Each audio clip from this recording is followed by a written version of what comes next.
अपनी बीवी के पेशाब से यादव कथावाचक को शुद्धिकरण किया। एक बात बताइए, इसकी बीवी का पेशाब जो है वो गंगा जल है का? सनातनी लोग के यहाँ गंगा जल से शुद्धिकरण किया जाता है, लेकिन ऐसे मनुवादियों के यहाँ इनकी बीवी के पेशाब से शुद्धिकरण होता है। अपने बच्चे, जब इनके घर में बच्चा भी पैदा लेता होगा ना, तो अपनी बीवी के पेशाब से शुद्धिकरण करवाता होगा। अंधभक्त कथा सब कर सकता है, भगवान का गुणगान सब गा सकता है, भगवान का नाम सब ले सकता है। ये कहीं पर नहीं लिखा है कि सिर्फ ब्राह्मण ही कथा कर सकता है। ये जो जाति वर्ण बनाया गया है ना, ये एक व्यवस्था है। हम सब हिंदू हैं, हमारा धर्म सनातन है। अगर कोई सनातन प्रचार कर रहा है तो इसमें क्या दिक्कत है? कोई अगर भगवान का नाम प्रचार कर रहा है तो इसमें क्या दिक्कत है? क्या घोर अनहोनी हो जाएगा? वो तो सिर्फ भगवान का नाम ही तो गा रहा है ना। जब भगवान अपराध नहीं मानते हैं तो हम और आप क्यों?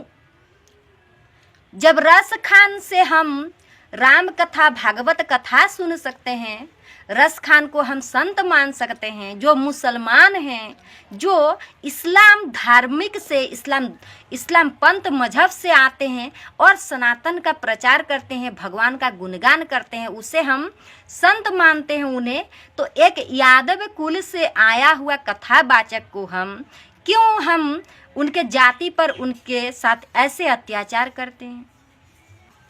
हम तो यही कहना चाहते हैं, ऐसे ब्राह्मणों का भीतर ना, ऐसे ब्राह्मण के भीतर ज्ञान नहीं है। इसी कारण गीता में भी कहा गया है कि ये व्यवस्था है, कोई जन्म से ब्राह्मण नहीं होता, सब इंसान जन्म से शूद्र होता है। जैसा कार्य जैसा कर्म करता है वैसे ही उसको पद मिलता है।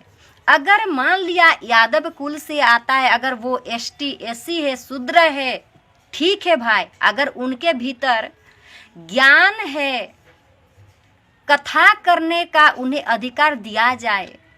शास्त्र भी यही कहता है कि जिसके भीतर वेदों का ज्ञान है, जिसके भीतर शास्त्र की ज्ञान है, वो पंडित कहलाता है।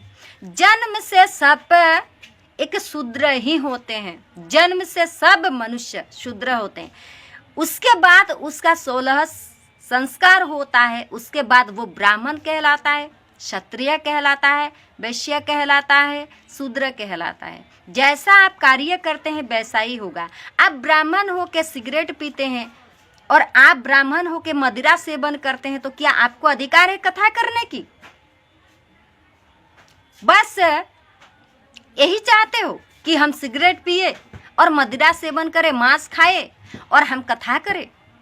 ऐसा तो कहीं नहीं कहा गया है।